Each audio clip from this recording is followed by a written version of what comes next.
Hello အားလုံးပဲမင်္ဂလာပါဒီနေ့မွေးနေ့ဆုတောင်းစကားနှစ်သစ်ဆုတောင်းစကားလေးတွေကိုအင်္ဂလိပ်လိုလွယ်လွယ်လေးပြောတတ်အောင်သင်ပေးမယ်ပထမတစ်ခုက may you be adjective နဲ့ပြောလို့ရတယ် may you be ရဲ့အဓိပ္ပာယ်ကပါစေဆိုတဲ့အဓိပ္ပာယ်အဲ့တော့နောက်ကကိုပြောချင်တဲ့အကြောင်းအရာကို adjective လေးပေါင်းထည့်လိုက်ကံကောင်းသောရဲ့အင်္ဂလိပ်အဓိပ္ပာယ်က lucky အဲ့တော့ရှေ့က may you be ပါစေနဲ့ပေါင်းလိုက်ရင် may you be lucky ဆိုရင်ကံကောင်းပါစေဆိုတဲ့အဓိပ္ပာယ်ဖြစ်သွားတယ်အဲ့တော့နောက်တစ်ခုချမ်းသာသော adjective က wealthyအဲ့တော့ရှေ့က may you be နဲ့ပေါင်းလိုက်လို့ရှိရင် may you be wealthy ဆိုရင်ချမ်းသာပါစေ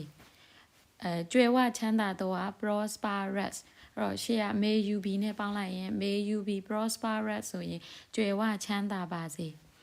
နောက်တစ်ခုကျန်းမာသောရဲ့အဓိပ္ပာယ်က healthy ရှေ့က may you be နဲ့ပေါင်းဆက်လိုက်တဲ့အခါ may you be healthy ဆိုလို့ရှိရင်ကျန်းမာပါစေဆိုတဲ့အဓိပ္ပာယ်ဖြစ်သွားတယ်နောက်တစ်ခု may subject verb 1နဲ့ပြောရအောင်အဲ့တော့လက်လာပါပေါ်များပါစေလို့ဆုတောင်းပေးကြည့်မယ်လက်လာပါရဲ့အင်္ဂလိပ်လိုအဓိပ္ပာယ်က win force သူ့ကို subject နေရာမှာထားအဲ့တော့လာပါစေက come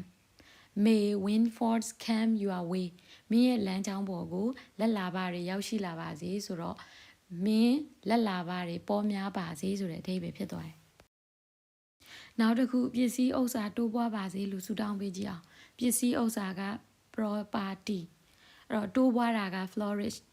may your property flourish ဆိုလို့ရှိရင်ဥစ္စာပစ္စည်းဥစ္စာတိုးပွားပါစေဒီဗီဒီယိုလေးကအားလုံးအတွက်အကျိုးရှိမယ်လို့မျှော်လင့်ပါတယ် see you in the next video bye bye